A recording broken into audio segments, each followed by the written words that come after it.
The golden forest of Lorravel had always been a place where time bent gently, as though the trees themselves hummed lullabies to eternity.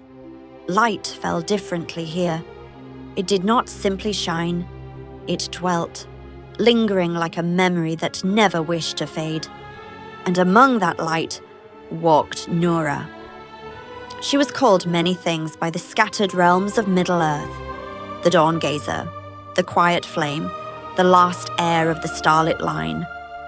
But here, in the realm she guarded, she was known by one name above all others: the Mortal Queen.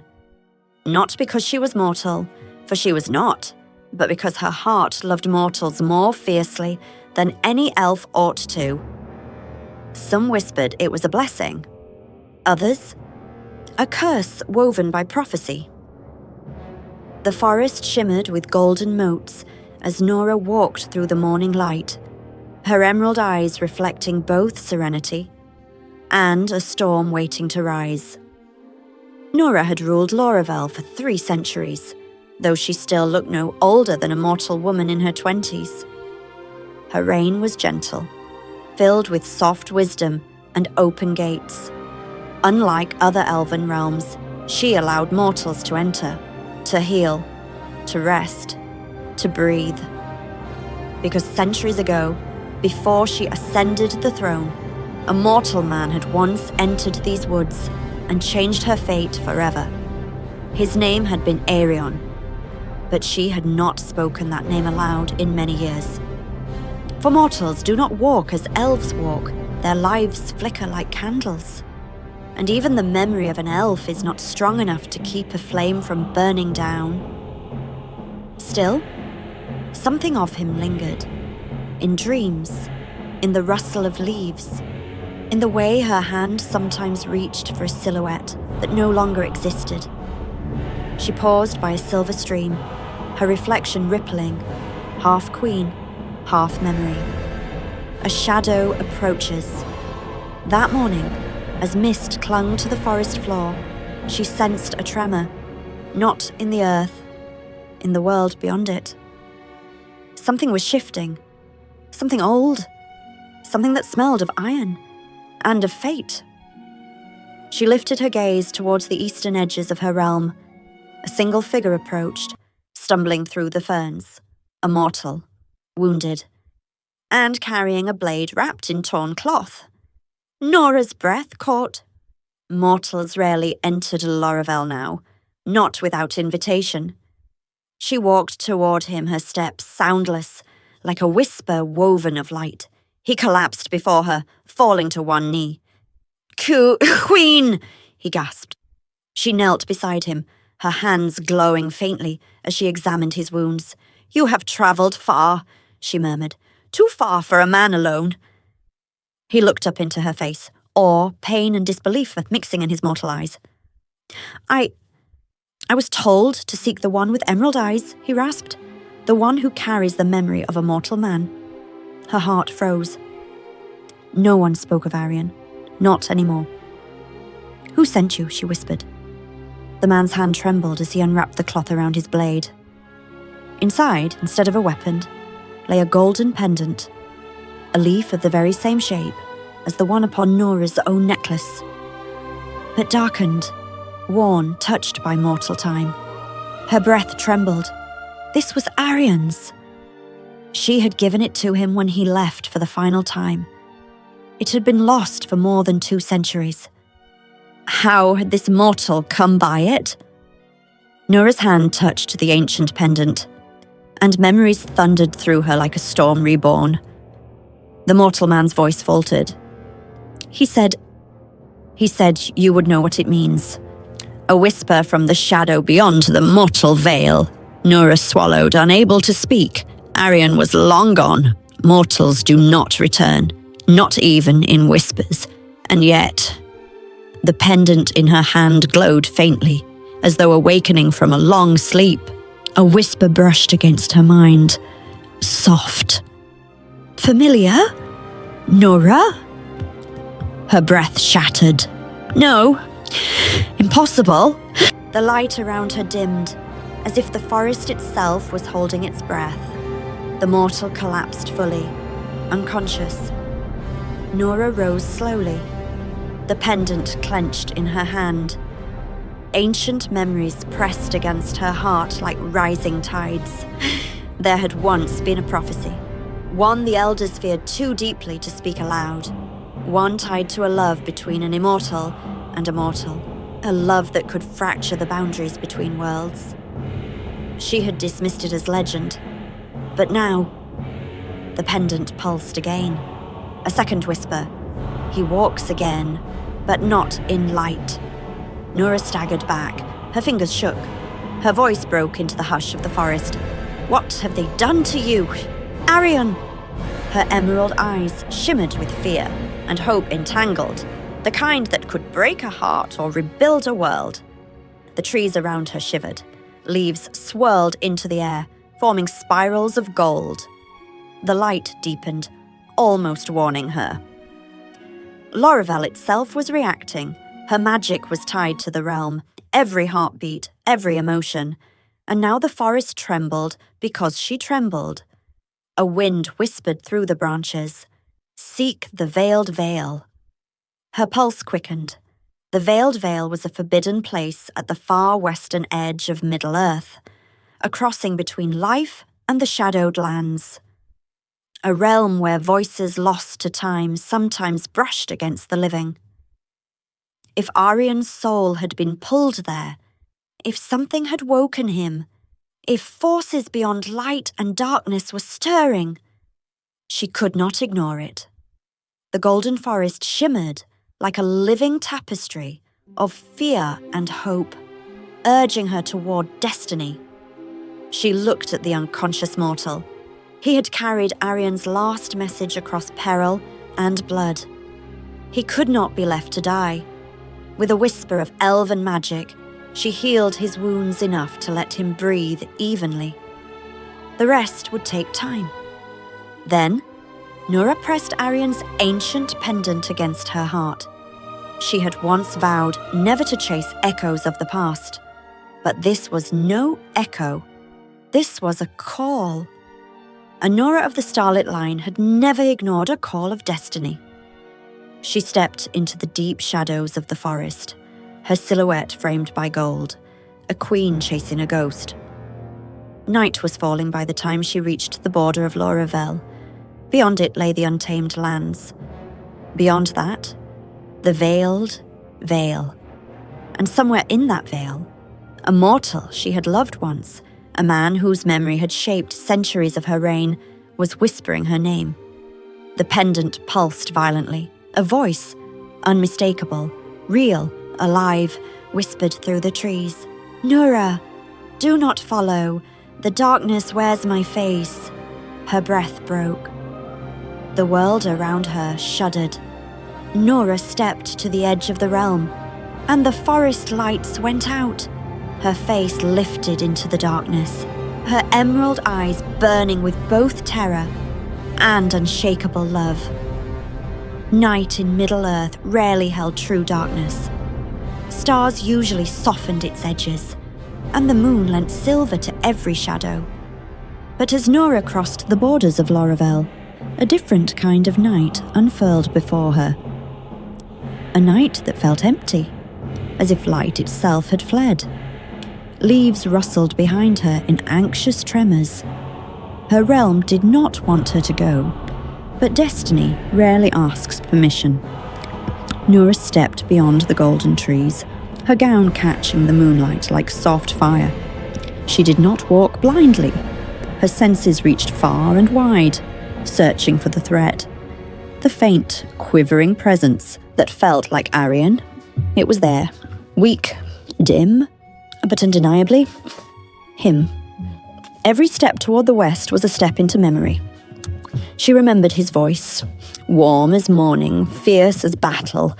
She remembered his smile, the way it softened even her oldest scars. And she remembered the day he left Lorravel for the last time.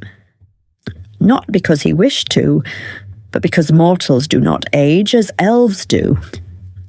He had refused to let her watch him wither. He walked away so she would not endure the slow breaking of seeing her beloved fade. "You deserve eternity," he had told her, "not to watch it slip through mortal fingers." She had let him go. She regretted it every century since. Her emerald eyes glistened as memories swept her, starlight trembling on tears unfallen. The land shifted as she walked. Golden woods became silver plains, and silver plains gave way to crumbling stone relics of kingdoms long forgotten. The pendant in her palm pulsed with warmth, calm at times, then frantic, as though Arian's soul battled something unseen. Noorah whispered into the night, "Hold on, I am coming." But the wind that answered her carried no comfort, only a warning. Hours passed, then a presence stirred at the edge of her awareness. Noorah froze. A shape emerged from the ruins, hooded, cloaked, walking with uneven steps. Not mortal, not elf. Something in between. When it finally stepped into the moonlight, Noorah felt her breath crumble. It wore Arian's face, but twisted, like a poem rewritten by a cruel hand. A ghostly figure stepped into the light, bearing Arian's features, but shadowed and wrong. "Noorah!" The figure's voice scraped like stone dragged across steel. "Why did you come?" Her heart clenched. This was not him, yet his voice carried the echo of her memories. "What are you?" she asked softly. The figure's head lowered, as if ashamed. "I am the mistake of the veil. A soul caught between life and ash. A shadow born from the man you loved." Noorah stepped closer despite the trembling air. The shadow flinched. "You should not. I wear his face, but I am not him." She swallowed. Her voice was barely breath. "Then where is Arian?" The wind died.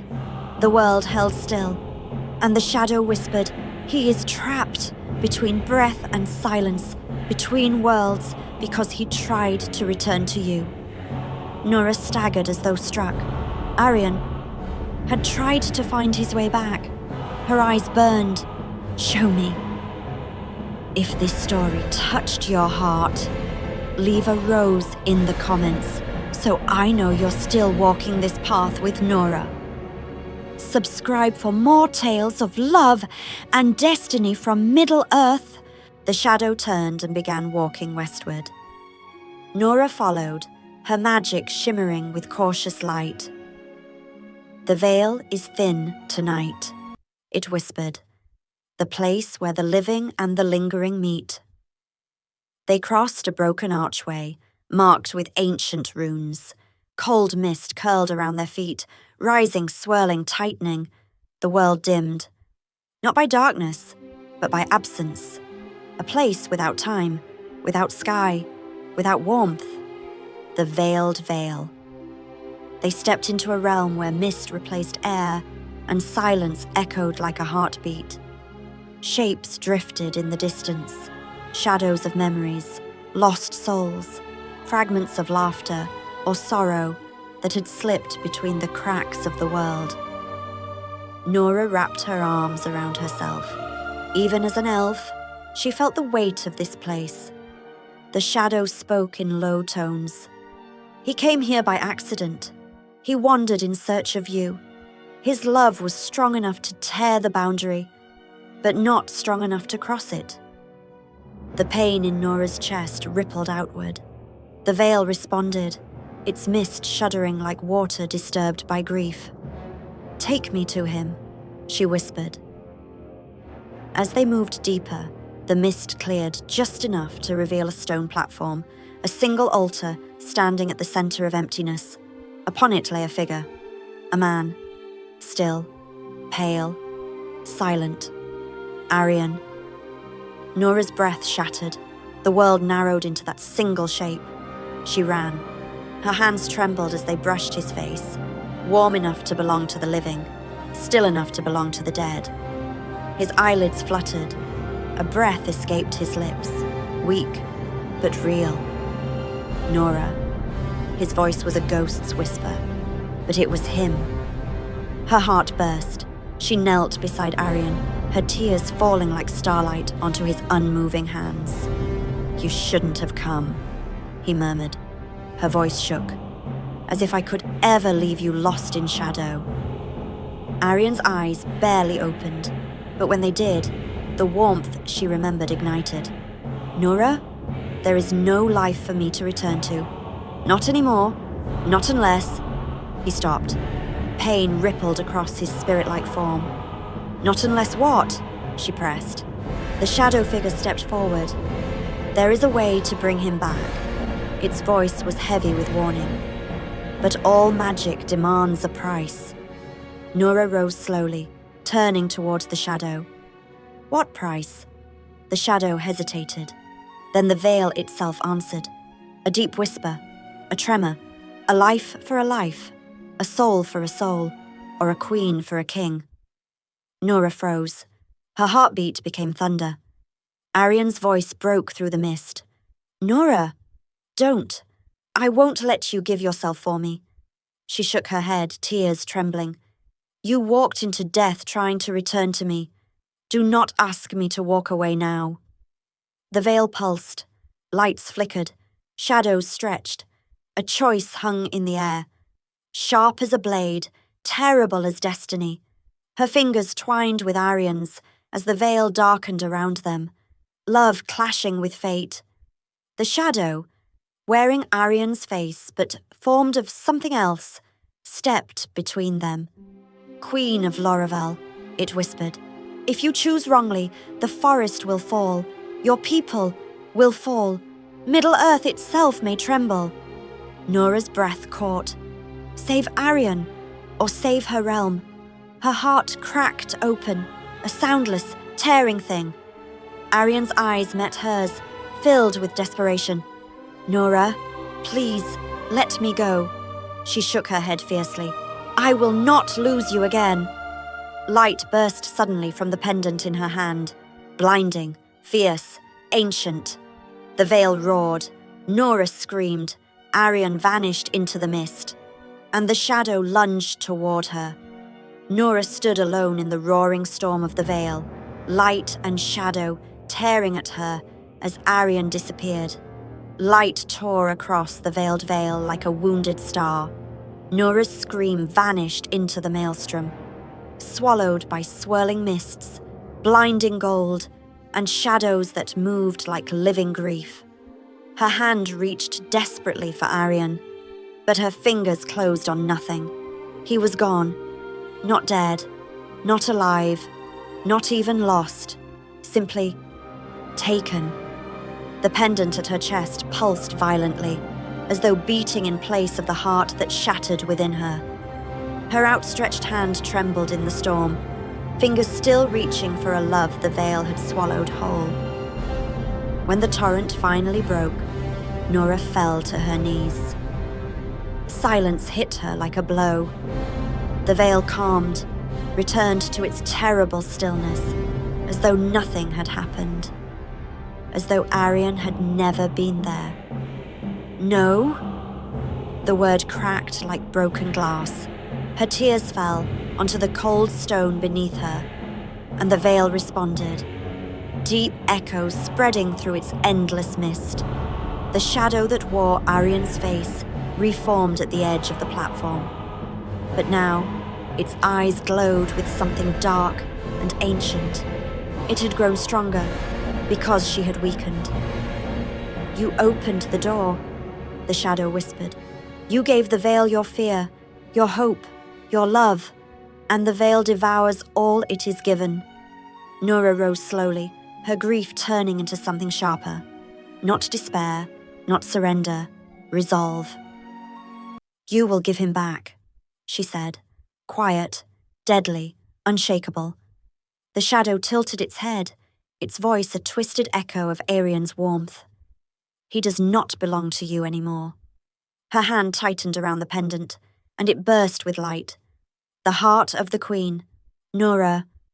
The voice was soft, Arian's voice, but from nowhere, everywhere. "Don't do this," it whispered. She closed her eyes. A tear slid down her cheek. "I choose you," she whispered into the mist. "As I chose you 100 years ago, as I choose you in every lifetime, I will ever live." The veil trembled. The shadow hissed, light burning through its borrowed face. "You would give up a forest, a kingdom, your eternity, for a mortal who walked willingly into death." She lifted her chin. "For love," she said, "nothing is too great a price." Her emerald eyes glowed like twin stars, fierce and unyielding despite her tears. The veil pulsed again, its ancient voice sharpening. A life for a life, a soul for a soul, a queen for a king.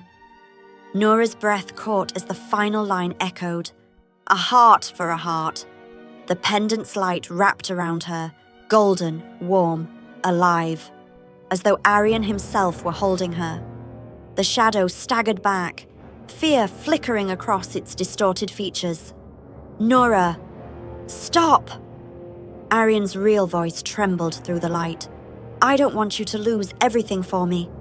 She whispered into the shining air. "Love is not loss. Love is choosing, and I choose you." She placed the glowing pendant over the altar where Arian had lain. The veil recoiled, light cutting through mist, shadows screeching like torn fabric. She set the pendant down gently on the altar, her fingers trembling with devotion and sacrifice. The light enveloped her fully now, lifting her hair, wrapping her gown in a halo of gold. The veil spoke one last time. The queen gives her heart. The mortal returns, balance restored. The shadow screamed, its stolen face melting like frost under flame. Arian's shape tore free from it, a silhouette of light falling into Noorah's arms. His body collapsed against her, warm, real, breathing, alive. But as she held him, the golden light around her dimmed. Her glow, the immortal radiance of Laravel's queen, faded like a candle guttering in rain. Arian's eyes opened, horror flooding them. "Noorah, what have you done?" She smiled softly, a mortal smile, warm, human. "I gave the veil what it asked for," she whispered. "My heart." Arian held her face in his hands, stunned, as the last of her immortal glow faded into a soft, human warmth. The mist shuddered. The veil grew unstable, its balance shaken by the exchange. The stone beneath them cracked. Arian pulled Noorah to her feet. "We have to go," he urged. She nodded, leaning into him. She felt lighter, weaker, but more alive than she had in centuries. In the distance, the ruins of the mortal world flickered back into view. Hand in hand, they ran, the veil collapsing behind them. Mist clawed at their heels. Shadows tried to drag them back. The wail of the dying realm echoed like thunder. But Arian held her with a strength born of love and terror combined, and Noorah ran with the courage of a queen who had already sacrificed everything. They burst through the ancient archway and fell into the grass of the mortal plains as the veil slammed shut behind them. Dawn touched the horizon, pale gold spreading like hope. Noorah's skin glowed in the sunlight, not with the eternal light of elves, but with the fragile warmth of a mortal woman. Arian cupped her face, breath trembling. "You gave your immortality for me." She smiled. "No. I gave my immortality to be with you. There is a difference." Her heart beat, for the first time in centuries, like a mortal's heart. Fast, uneven, real. Sunrise bathed them both as Noorah leaned her forehead against his, mortal warmth flowing between them. He pulled her into his embrace. She melted into him, feeling the world with new intensity. The heat of sunlight, the cool breath of wind, the racing heartbeat in her chest. Arian whispered, I will spend every breath I have protecting you. She smiled softly. We will protect each other, as equals, as mortals, as lovers. The world felt right, not because it was perfect, but because they were together. Hand in hand, they walked toward the golden horizon. The queen of Lorravel was no more, but Noorah, the mortal queen of the Golden Forest, had finally claimed her destiny, not in immortality, but in love. If this story touched your heart, leave a rose in the comments so Noorah and Arya know you walked beside them. Subscribe for more tales of love, sacrifice, and destiny from Middle-earth.